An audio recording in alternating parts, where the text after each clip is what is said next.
ادھر ہندوستان میں وزیراعظم اندرا گاندھی کا قتل 31 اکتوبر 1984 کو ہوا، جب اندرا گاندھی نیو دلی صفدر جنگ روڈ پر واقع اپنے بنگلے سے برطانوی ایکٹر پیٹر ایسٹنوف کو ملنے کے لیے نکلنے والی تھیں۔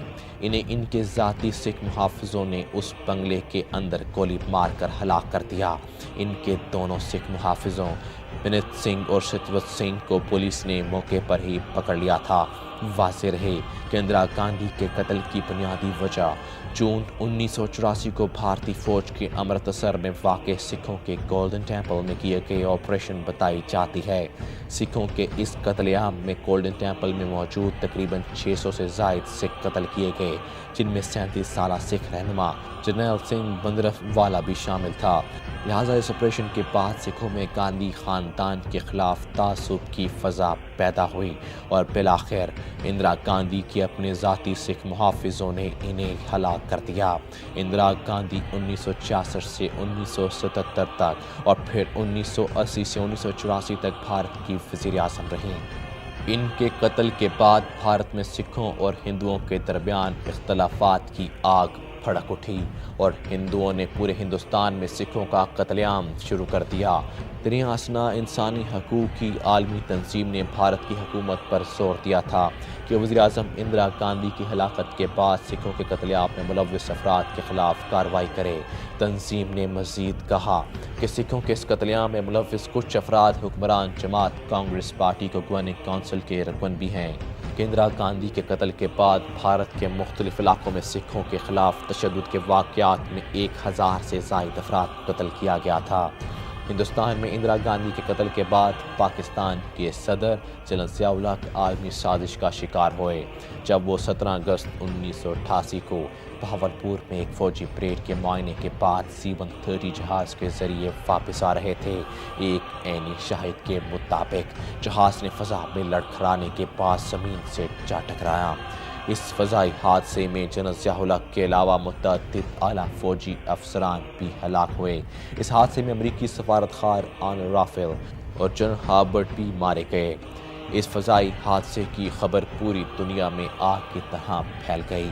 واضح رہے کہ کئی مورخین کے مطابق جنرل ضیاء الحق جنیوا معاہدے یعنی افغانستان کے مسئلے پر شدید تحفظات رکھتے تھے اور افغانستان میں روس کے انخلاء کے بعد مزید امریکی مداخلت برداشت کرنے کے لیے تیار نہیں تھے۔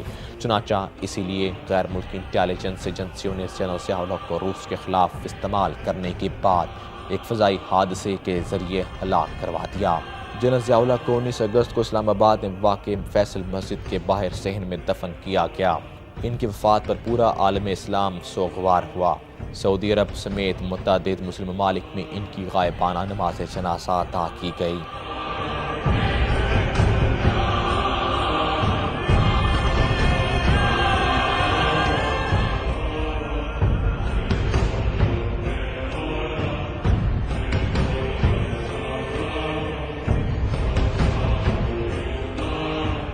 پاکستان میں اس فضائی حادثے کے ٹھیک 3 سال بعد بھارت میں ایک اور گاندھی فیملی کا قتل ہوا، جب ہندوستان کے 7ویں وزیر اعظم راجیو گاندھی کو 21 مئی 1991 کو تامل ٹائیگرز کی خودکش بمبار لڑکی نے قتل کر دیا۔ واضح رہے کہ تامل ٹائیگرز نے سری لنکا میں جاری سول وار میں بھارت کی مداخلت کے خلاف احتجاج کے طور پر راجیو گاندھی کا قتل کیا اور یہ عالمی سیاسی تاریخ کا پہلا خودکش قتل تھا جو ایک دھنو نامی تامل عورت اپنے جسم کے ساتھ بندھے ہوئے بارود کے ساتھ کیا۔ راجیو گاندھی چنائی کے قریب ایک تامل قوم میں انتخابی سرگرمیوں کے لیے نکلے ہوئے تھے۔ حال ہی میں بھارت کے مقتول سابق وزیر اعظم راجیو گاندھی کی بیٹی پرینکا نے اس بات کی تصدیق کی ہے کہ انہوں نے اپنے والد کے قتل میں ملوث ایک لڑکی سے جیل میں ملاقات کی تھی۔ پرینکا گاندھی نے ایک بیان میں کہا کہ انہوں نے گزشتہ 19 مارچ کو تامل ناڈو کی ویلور جیل میں نلنی سری ہرن سے ملاقات کی، جو راجیو گاندھی کے قتل کے سلسلے میں عمر قید کی سزا کاٹ رہی ہے۔ نلنی بھی ان 5 لوگوں میں شامل تھی جنہوں نے 21 مئی 1991 کو سری پیر مبودور میں ایک انتخابی جلسے کے دوران راجیو گاندھی کو قتل کیا تھا۔ حملہ نلنی کے ساتھی دھنوں نے کیا تھا، جس نے اپنی کمر پر آتش گیر مادے سے بھری بیلٹ باندھ رکھی تھی۔ ملاقات انتہائی خوشگوار تھی۔ جس میں پرینکا نے نلنی سے پوچھا کہ ان کے والد اچھے انسان تھے، انہیں کیوں قتل کیا گیا۔ واضح رہے کہ اس کے بعد مئی 1991 میں تامل خودکش بمباروں کے ہاتھوں ہلاک ہونے والے بھارت کے سابق وزیر اعظم راجیو گاندھی کی 58 سالہ بیوہ سونیا گاندھی نے کانگریس کی بھاگ دوڑ سنبھال لی۔ 1947 سے اب تک تقریباً 46 سال بھارت میں حکومت کرنے والے نہرو سے گاندھی بننے والے خاندان کی سیاست کا بیڑا اب سونیا گاندھی نے اٹھا رکھا ہے۔ راجیو گاندھی کے قتل کے بعد مشرق وسطیٰ میں ایک دردناک واقعہ پیش آیا جب 14 فروری 2005 کو لبنانی وزیر اعظم رفیق الحریری کو دیگر 22 افراد کے ساتھ بیروت میں ایک کار بم دھماکے میں ہلاک کر دیا گیا۔ ایک رپورٹ کے مطابق لبنانی وزیر اعظم رفیق الحریری کے قتل کی تحقیقات کرنے والے اقوام متحدہ کے کمیشن نے کہا کہ دستیاب شہادتوں سے ظاہر ہوتا ہے کہ حریری قتل کا ذمہ دار جرائم پیشہ افراد کا ایک نیٹ ورک تھا۔ کمیشن کی جاری کردہ رپورٹ کے مطابق اگرچہ اس کسی فرد کا نام نہیں لیا گیا، لیکن تحقیقات کرنے والوں نے قتل کے ذمہ داروں کو حریری نیٹ ورک کا نام دیا ہے اور ان کا کہنا ہے کہ یہ نیٹ ورک لبنان میں ہونے والے دیگر حملوں میں بھی ملوث ہو سکتا ہے۔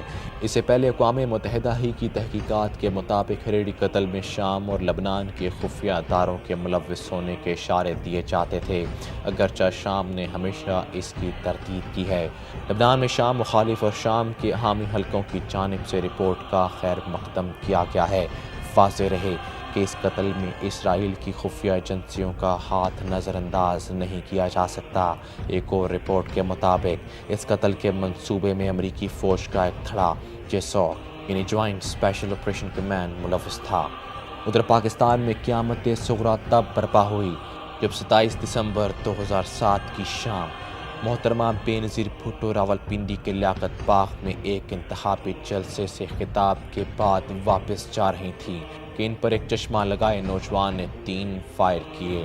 ایک رپورٹ کے مطابق ایک فائر محترمہ کی گردن پر لگا جو ان کی موت کا باعث بنا۔